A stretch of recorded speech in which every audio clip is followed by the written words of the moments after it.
I'm not gonna lie, I've been putting off this video for a while. Not just because I'm worried it might flop, but also because I haven't exactly had the right energy to revisit Hannibal. That said, my review of The Silence of the Lambs back in February did really well, so it felt only right to follow up with a look at its sequel, Hannibal. I also found out that this film is actually one of the highest grossing horror films of all time, which surprises me, considering how divisive it is. Clearly someone out there watched it, and maybe one of those people might be watching this video. So, here are my thoughts on Hannibal.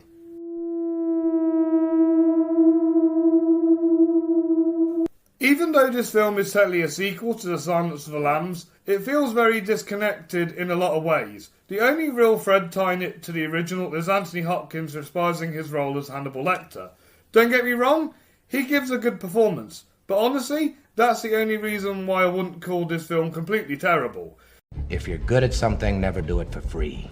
Julianne Moore steps in to replace Jodie Foster as Clarice Starling, and even though I really like Julianne Moore, she's one of my favourite actresses, she's no Jodie. She feels a little bit miscast here.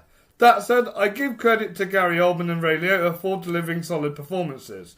But that's what frustrates me. Hannibal is full of talented people, and the end result is just, well, mid. Gee, that's disappointing. The screenplay is written by David Mamet, a renowned playwright, and Steven Zaillian, an Oscar-winning screenwriter. Yet somehow the story just isn't engaging or interesting. What made Manhunter and The Silence of the Lambs so compelling was how they gave us a strong central threat, other than Lecter, someone to fear or hate more than him. Here, we just have a revenge plot from a disfigured villain who brings almost nothing new to the table. Not a great plan. Ridley Scott directed this film and brought much of his Gladiator crew with him, including Hans Zimmer on the score. But Scott's early 2000s visual style just doesn't suit a Hannibal Lecter story. It ends up looking like a generic Ridley Scott thriller instead of something dark, moody or psychologically rich. And it's a bit of a letdown that this is one of the few horror films Zimmer's scored, yet none of his music really stands out.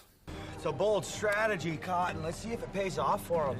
Before I reveal my final thoughts on Hannibal, I just want to give you the quick reminder to hit that like button, subscribe to Fright Night Flix, and follow us on social media so you don't miss a single scare. Have you seen Hannibal? What did you think to it? You let me know in the comments down below. Now, back to the video. No more distractions. Overall, Hannibal has a few solid moments, and Hopkins gives another great performance as the iconic cannibal, but from a writing and filmmaking perspective, it's a letdown. There's so much talent involved, and yet the final product just feels mid at best.